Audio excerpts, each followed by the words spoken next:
At what stage did you start thinking that you were due for a change, or was there a specific moment when you decided, okay, now's the time for me to run for politics? How did it happen? Boy, that's a good question. I was involved in politics back around, obviously, my early years. I think I got involved in Quebec a little bit. And then in 1999 and 2000, I moved to Toronto and got involved with Gerard Kennedy in his campaign. That's when I, decided to sign up for the Liberal Party. And I remember at the time people asking me, they said, you should consider running provincially in Ontario. Because, I had a certain amount of notoriety, and I'd been in volunteering in political organizations and that sort of thing. But I thought, no, if I'm going to do this, I'm going to go home and do it. Really? So, yeah, so Why? I went... Why would you go home and do it? I mean, if you could live in a big city and, It's a good point. But if you're going to do this job 24/7, I knew I was devoting my life to it. And I knew... Oh, absolutely. Okay. I go to a lot of events. Not because I have to, because I enjoy them. I just put so much time into this that I want to do it for home. Okay.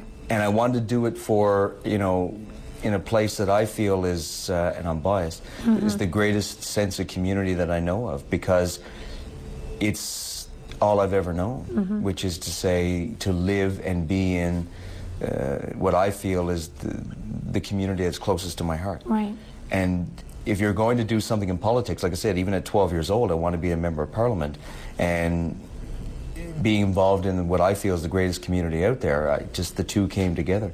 So I knew back in then I was moving home, and I did. It was a risk. I left my job and ran in an election. Originally I was going to run provincially, but my son was here, and I had to keep that in mind. He was young. And then federal came up, and they said to me, a good friend of mine said, you should consider running federal. And I thought, I can't win federal, come on. Why? There were just so many people with more experience, a higher profile back in my community, that I didn't think I had a chance. But, in politics, if you're ever going to run, timing is the issue. I mean, it's great to be smart. It's great to be, a good speaker and all the elements that you see in your favorite politician. But if the timing isn't there for you, it's just not going to work. And the timing was such that the people wanted something new. They wanted someone that hadn't been in office before, for some reason, and there was an overwhelming need for that. And I just came in at the right time. You talked about your son. Did it make a difference, who is living in Ontario?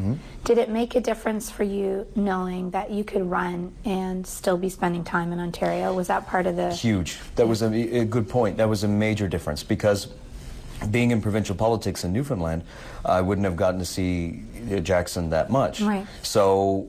And he was only 8 or 9 years old at the time. He's 14 now. Oh my goodness. Yeah, so it's, but it's great because now, he lives close to Ottawa. Right. So he's in Kingston. Yeah. And, he can, back and forth, and he's close by such that I keep him close. So I try to be involved in his life as much as I can. What does he think of your job? He respects it. He admires it. He thinks it has neat little things, and he says all this, and at the end they say, so you're going to be a politician? No. He just says no. No, I don't think so. And he seems quite convinced in saying that. So I don't.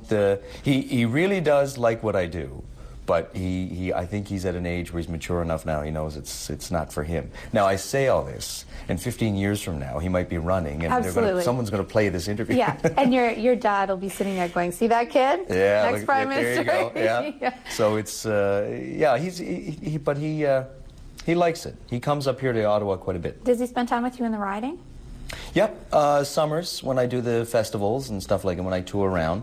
Right. He doesn't, but he has the benefit of he spends most of one of the things is I get to stay here during the winter, but when I go home for the summer, I get to stay home for a stretch of 2 months, 3 months, because if Ottawa is in session, I'm not here. Right. I'm in Newfoundland, so he'll come with me for his summer from school. So he spends quite a bit of time there. That's terrific. So he has an existence in 2 provinces. And he gets to see you in action in the riding too.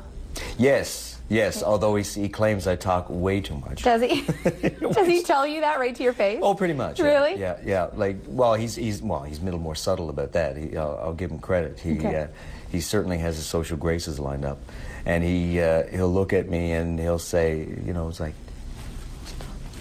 He'll just give me the hands and say, you know.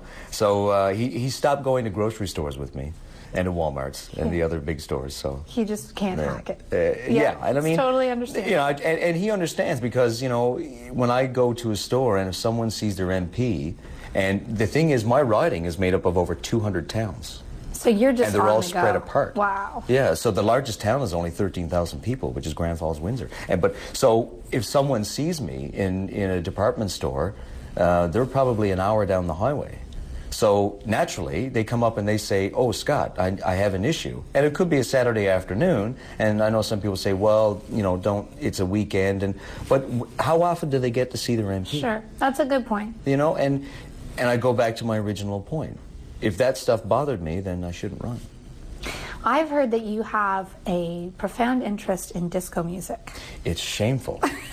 It's absolutely shameful. Okay. It's embarrassing, I know. Because the funny thing was, last year, 2 years ago, Loyola Hurd, you've probably had him on the show, and I miss him dearly. He was my nemesis, we'll say, politically, because I was the critic and he was the minister. Right. And he used to poke fun at me in the House.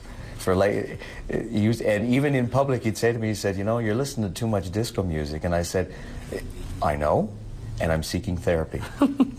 Do you have a favorite disco band? Earth, Wind and Fire. A favorite song? That'd be way too embarrassing. Disco Inferno, maybe? No, it's something. You're not going to them reveal all. it, are you? No, not really. No. No. Do you actually listen regularly? Well, you know, I do have access now to satellite radio. Right. And I listen to that, so they have the little disco channel. And I do have some CDs. I hide them away a bit until, you know, people get to know me, and then they just shake their head and go like this. Now, granted, I have eclectic tastes. You do? If there's one group... In music in general? In general, yes. Okay. I like Fleetwood Mac. But if I had to choose one band to see, which I've never seen, and I swear before I call it quits, I will see this band before they call it quits, AC/DC. Oh, I'm so with you. I think it would be the ultimate concert. Yeah. I actually saw AC/DC in concert at the SARS concert in Toronto way back when. That. And they I lived there are too. Fun. Really? Yeah, but I mean, that was not a real AC/DC concert. That was